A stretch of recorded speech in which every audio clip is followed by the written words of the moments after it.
नमस्कार दोस्तों, आप देख रहे हैं शब्दांजलि यूट्यूब चैनल। अगर आपको हमारे वीडियोस पसंद आए तो प्लीज़ लाइक, शेयर और सब्सक्राइब करना मत भूलिएगा। सब्सक्राइब करने के बाद बेल आइकन पर क्लिक ज़रूर करें। धन्यवाद।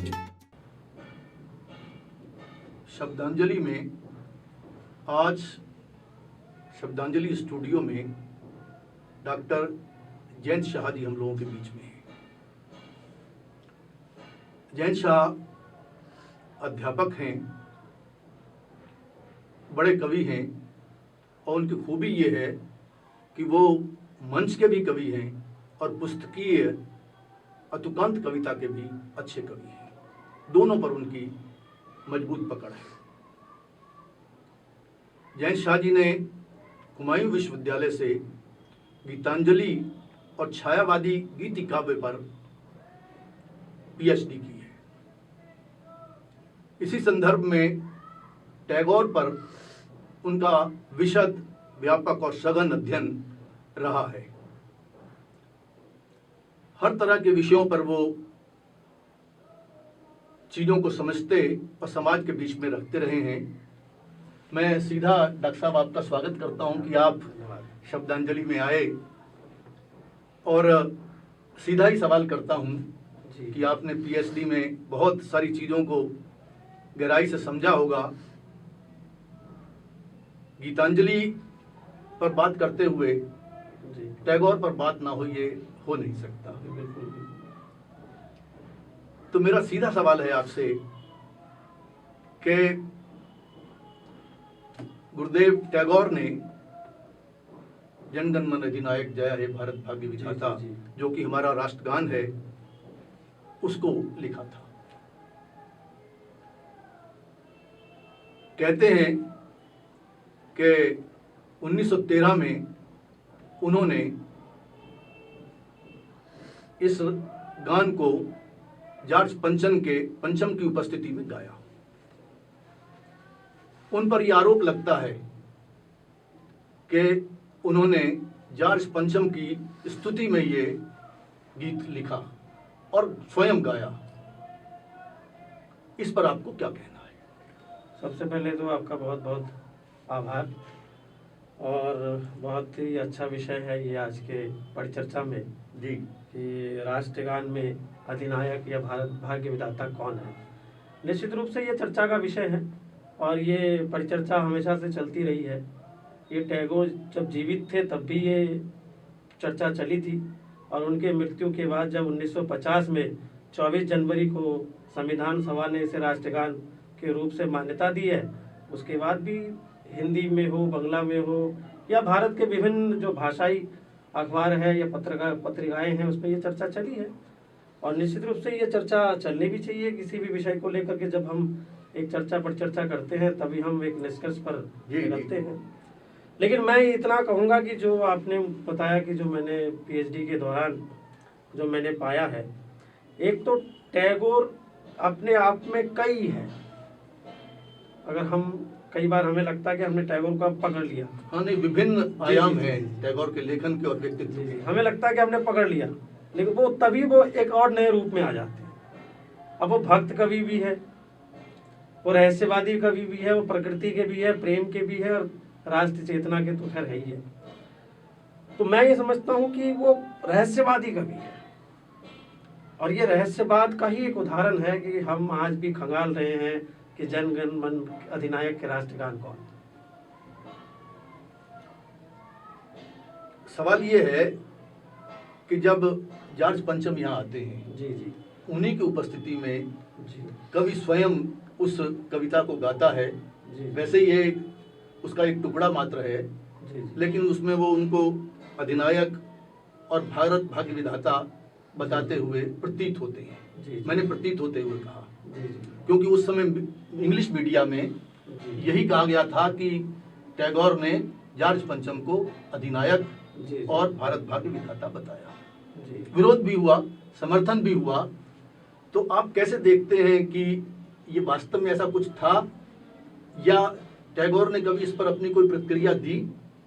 और बाकी भी बहुत सारे विद्वानों ने इस पर चर्चा की है, उस बारे में हम लोग कुछ जानना जी चाहते हैं। बिल्कुल बिल्कुल, ऐसा है कि ये कई बार चर्चा चली है, कुछ लोग सुप्रीम कोर्ट भी गए, माननीय सुप्रीम कोर्ट भी गए, कुछ लोग की इसमें जो सिंध प्रांत है, पंजाब, सिंध, गुजरात, मराठा, उसमें से सिंध को हटाया जाए।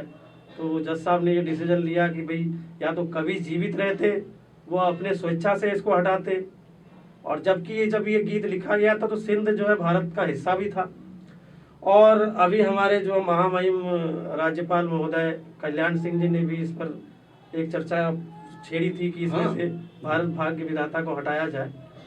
तो वस्तुतः बात यह है कि इस पर कई सारे लेख भी आए, आलेख भी आए।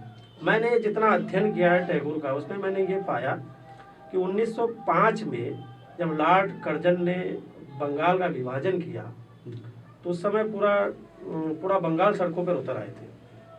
उसमें टैगोर के परिवार के लोग भी थे।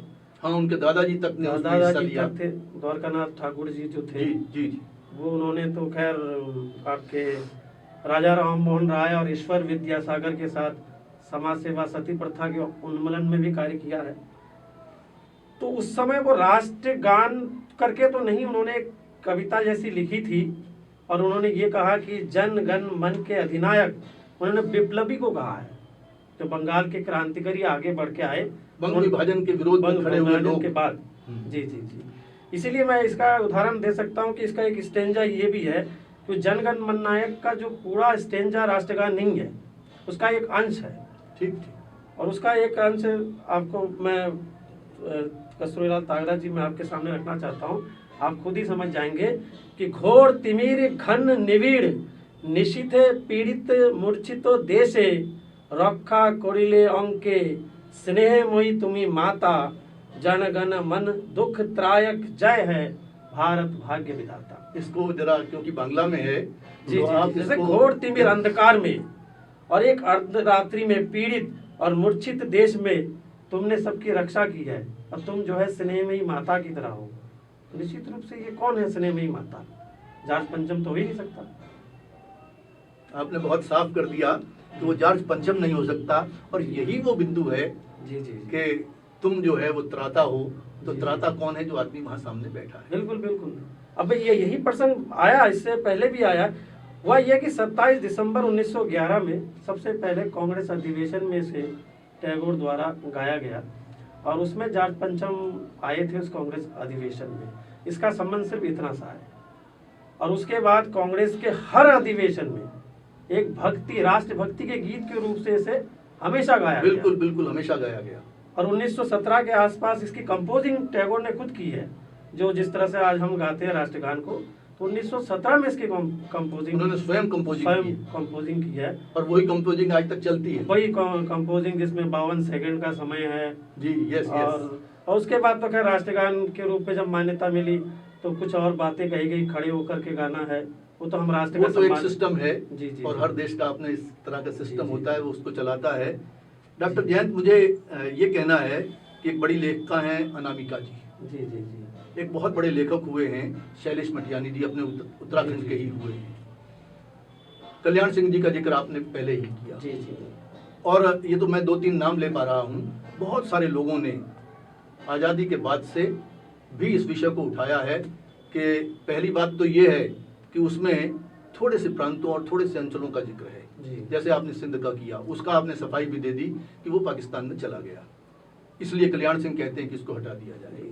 हमारा ये कहना है कि क्या अब वो समय नहीं आ गया है कि जब इस राष्ट्रगान पर पुनर्विचार होना चाहिए और सभी अंचल या तो उसमें आए और नहीं तो किसी और तरह से भारत माता की गुणगान हो, भारत का गुणगान हो, वैसा कुछ विषय आए, क्योंकि उसमें बहुत सीमित प्रांतों का ही जिक्र किया गया है।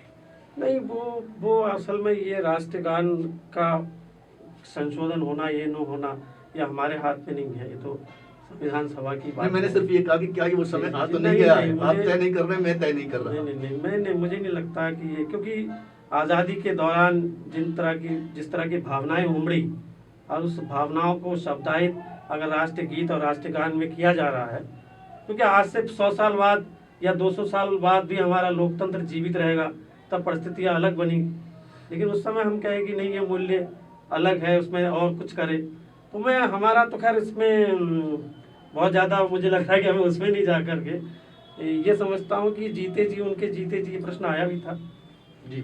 और उन्होंने कई लोगों ने पूछा भी था और आपने सही कहा कि इंग्लिश मीडिया में ये चर्चा हुई। हाँ, विशेषकर हुई, फिर उसको हिंदी ने पकड़ा उसके बाद हिंदी में ये और ये चर्चा, मामला उड़ गया। हिंदी में नहीं, बंगाल में भी हाँ, हुई, सभी जगहों बंगाल में भी हुई। तो उन्होंने कई बार जीवित रहते हुए कहा भी है कि आप इसको भारत भाग्य विधाता, या तो टैगोर रहस्यवादी थे। आप जानते हैं जितने बड़े शायर हुए वो इशारों में बात करते हैं। मैं एक उदाहरण देना चाहता हूँ कि टैगोर की रचनाओं का, जब वो विदेश गए उनको नोबेल प्राइज मिला तो उनकी बहुत सारे प्रशंसक भी रहे। तो एक बात आई कि उनका एक गीत है, आमी चीनी गो चीनी तुम्हारे ओ गो विदेशी, और बहुत ही सुंदर गीत है ये। जरा खुलासा करिए। कि मैं तुम्हें जानता हूँ पहचानता हूँ ओ विदेशिनी, और तुम्ही था को सिंधु पाड़े, सिंधु पार चले जाओ। हाँ, तुम सिंधु के उस पार रहते हो, समुद्र के उस पार रहते हो और मैं तुम्हें जानता हूँ। अब कई लोग ये चर्चा करते हैं कि उनकी एक फैन थी अंग्रेज महिला, उनके साथ उनका अफेयर रहा। Yes yes yes. और वो लोग उसका भी जिक्र आता है। जी, जिक्र विदेशिनी उनको कहा गया। तो इसीलिए मैं कहना चाहता हूँ कि आज जो कवि है, जो शायर है, वो अपनी कुछ अंश छिपा कर रखते हैं, और रहस्यवादी कवि तो बाहर निकल के आते ही नहीं। हाँ, छायावाद, रहस्यवाद, ये तो सब मैं तो यही है कि इसमें मैं आपको बताना चाहूँगा कि उर्दू में और बंगला में, हमारे यहाँ क्या है कि हिंदी में क्या है, आत्मा स्त्रीलिंग है और परमात्मा पुल्लिंग है। हम कहते हैं कि आत्मा का परमात्मा से मिलन हो गया, लेकिन उर्दू में और बंगला में परमात्मा स्त्रीलिंग है। जैसे वो सूफियाना लोग कहते ये तो हैं, बहुत अच्छी बात आपने बताई। सूफियाना लोग कहते हैं कि मेरे महबूब की शक्ल खुदा से मिलती है, मेरे महबूब की शक्ल खुदा से मिलती है, मोहब्बत की मोहब्बत है और इबादत की इबादत है। तो उन्होंने जो कहा कि मैं तुम्हें जानता हूँ पहचानता हूँ, अरे वो विदेशनी, ये विदेशनी इंग्लैंड में रहने वाली नहीं है, ये तो परम आत्मा, परम तत्व है, और ये सिंधु के उस पार का मतलब है एकदम वो परमात्मा के लोक की बात कर रही है। रहस्यवादी कवियों का एक तरीका होता है कि हमें लगता है कि वो इस इहलौकिक बात कर रहे हैं, जबकि वो परलौकिक बातें होती है। 1913 में जी टैगोर जी को नोबेल पुरस्कार मिला। जी बाद में नाइटहुड की उपाधि भी उनको दी गई, और उनकी देशभक्ति पर सवाल खड़े करने का कोई प्रश्न ही खड़ा नहीं होता, क्योंकि जलियांवाला बाग में जब 1919 में ये नरसंहार हुआ तो उस समय उन्होंने इस उपाधि को लौटा भी दिया था। और गांधी जी और टैगोर जी के संबंधों को पूरा देश और पूरी दुनिया जानती है। लेकिन उसके बाद भी एक सवाल जरूर खड़ा होता है कि टैगोर अगर रहस्यवादी थे तो बहुत स्पष्ट उन्होंने उन्हीं के उपस्थिति में, जॉर्ज पंचम की उपस्थिति में यह गीत गाया, और उस समय बहुत ज़्यादा विरोध इसका नहीं हुआ था। नहीं, ऐसा है कि अब कांग्रेस का अधिवेशन है और वहाँ अधिवेशन में गीत ये आया है कि द्वितीय दिवस या द्वितीय सत्र की शुरुआत होने वाली जी। तो कहा कि भाई गुरुदेव की रचनाओं के साथ उसकी शुरुआत होगी। तो वो ऐतिहासिक चीजें हैं। अच्छा, वो एक तरह से काव्य पाठ था। जी, वो आए, उन्होंने अपना काव्य प्रस्तुत किया है, तो वो सबकी उपस्थिति में भी माना जा सकता है, जिसको इन लोगों ने, सब लोगों ने कह दिया कि वो जॉर्ज पंचम की उपस्थिति नहीं, उनके जीते जी मैं कह तो रहा हूँ, उनको जीते जी एक जगह उन्होंने लिखा भी है एक पत्र में जी कि ऐसे मूर्खतापूर्ण बातों पर मुझे दया। जब उन्होंने कहा, किसी ने पूछा कि भारत भाग्य विधाता कौन है, तो टैगोर ने लिखा है, और उन्होंने ये भी कहा कि आप भारत भाग्य विधाता को जहाँ जोड़ रहे हो वो नहीं है, भारत भाग्य विधाता हमारे देश की जनता है या फिर परमात्मा है। ये उनका आक्रोश, उनका अपना कहना है, ये पूरा स्पष्ट है उनका, ये प्रमाण सहित उन्होंने इस बात को कहा भी है। और एक बात आप देखिए कि 1945 में वो चले गए जी। आज़ादी देश को 1947 में मिली, राष्ट्रगान भी बाद में बना। राष्ट्रगान भी बाद में बना। तो ऐसा नहीं है टैगोर ने कहा कि यही गीत आप राष्ट्रगान बनाइए, और यहाँ नहीं एक चीज याद आ गई, मैं अगर आपको रोकूं तो टैगोर ही पूरी दुनिया में ऐसे एक कवि हैं जिनकी कविता दो देशों का राष्ट्रगान है, बांग्लादेश और हिंदुस्तान। बिल्कुल बिल्कुल बिल्कुल। और आप देखिए 1971 में बांग्लादेश बना। जी हाँ, मुजीबुर रहमान जी ने उसको उनका वो गीत जो है, हमार सोनार बांग्ला आमी तुम्हारे भालोबाशी, उस गीत को जी। बहुत श्रेष्ठ समझा, जबकि ये कहा जाता है कि नजरुल इस्लाम जी को वो हिंदुस्तान से ले गए और उनको राष्ट्रीय कवि घोषित किया, लेकिन जब राष्ट्रगान के चयन की बात आई तो उन्होंने गुरुदेव के कविता को ही प्राथमिकता दी। नहीं, बिल्कुल इसमें तो कोई संदेह नहीं है कि देखिए आदर के पात्र तो सभी कवि थे, लेकिन हमारे ब्रिटिश कालीन भारत में अगर हम कहें तो राष्ट्रीय और अंतर्राष्ट्रीय स्तर पर अगर कोई कवि जिनका सही मायने में कोई हर देशों में आदर था या उनकी हर कविताएं घूम रही थी, धूम मचा रही थी, तो रविन्द्रनाथ टैगोर ही थे उस समय। और मैं आपने एक अच्छा जिक्र भी किया है उसका, तो मैं आपको बताना चाहता हूँ, रविंद्र कविता कानन में निराला जी ने लिखा है। असल में निराला जी का जन्म ही इलाहाबाद में हुआ, बाकी तो शिक्षा दीक्षा भी बंगाल में वो कई सालों तक रहे। तो उन्होंने बड़ा अध्ययन किया बांग्ला साहित्य का। तो उन्होंने लिखा है कि रविंद्रनाथ एक तरह से प्रादेशिक कवि भी है जी, क्योंकि किसी प्रदेश की भाषा की, आज अगर हम बंगला की बात करें, प्राथमिक भाषा तो उनकी बांग्ला रही, प्रादेशिक भाषा जिसमें उन्होंने रचनाएं की। जी जी। उसके साथ वो राष्ट्रीय कवि है, कोई शक नहीं। आए भुवन मोहन मोहिनी, इतने मतलब राष्ट्रीय स्तर पर उन्होंने इतने गीत लिखे हैं। अब हमें सिर्फ हम दूसरे बेल्ट में रह रहे हैं तो हमें सिर्फ राष्ट्रगान ही ध्यान में आ रहा है, ऐसा नहीं है। राष्ट्रीय भावनाओं के ओतप्रोत उनके कई गीत हैं, और एक प्रादेशिक राष्ट्रीय होने के साथ साथ उनकी जो ख्याति है वो अंतर्राष्ट्रीय स्तर पर भी है। तो इसलिए सिर्फ ये कह देना कि इसमें भारत भाग्य विधाता और एक संकुचित विचारधारा में, चूंकि आज ऐसा माहौल चल रहा है तो बनी हुई चीजों को, परंपराओं को तोड़ने का एक युग चल रहा है। जी, तो उस तरह से खाली, क्योंकि कवि की रचना, कवि ने जिस समय कविता लिखी, आप भी एक अच्छे कवि हैं, आपको भी पता है कि उस समय कौन से भाव भंगिमा हमारे भीतर है, कौन सा शब्द चयन या क्या हमारे भीतर उमड़ रहा है, वो तो सिर्फ कवि ही जान सकता है। डॉक्टर जयंत जी, वो निश्चित रूप से राष्ट्रीय कवि थे, राष्ट्रीय भावनाओं से ओतप्रोत उनकी कविताएं हम लोगों के बीच में हमेशा रही हैं, पॉपुलर भी रही हैं। लेकिन एक आरोप टैगोर पर यह भी लगता है कि जिस समय आज़ादी की ज़रूरत थी, जिस समय राष्ट्र भावना की ज़्यादा ज़रूरत थी, उस समय वो कोयल की कूक और छायावाद और सौंदर्य की कविताएं लिखने में मशगूल थे। तो इस संबंध में आपको क्या कहना है? जी, पहले तो ये है कि बंगाल में छायावाद करके कोई वैसे कोई काव्य कम कहे समय वो वैसा नहीं रहा। हाँ, वो नाम पर नहीं रहा, लेकिन उसी तरह की प्रभावित कविताएं लिखी जा रही थी। जी जी जी। छायावाद से पहले की कविता है। अच्छा जी। छायावाद तो हिंदी में बात का हाँ, है जी। तो ये जरूर है, ये प्रश्न कई बार आया है, तो इन प्रश्नों में ये दोहराया गया है कि वो प्रेम की कविताएं लिखते थे, लेकिन ऐसा नहीं है। और जब जलियांवाला बाग का कांड हुआ 1919 में, उन्होंने अपने नाइटहुड की उपाधि लौटाई, और नाइटहुड की उपाधि लेने वाले वो पहले भारतीय थे। उन्होंने लौटाई, और उन्होंने जो वायसराय को खत लिखा अंग्रेजी में, वो किसी ओज की कविता से कम नहीं है।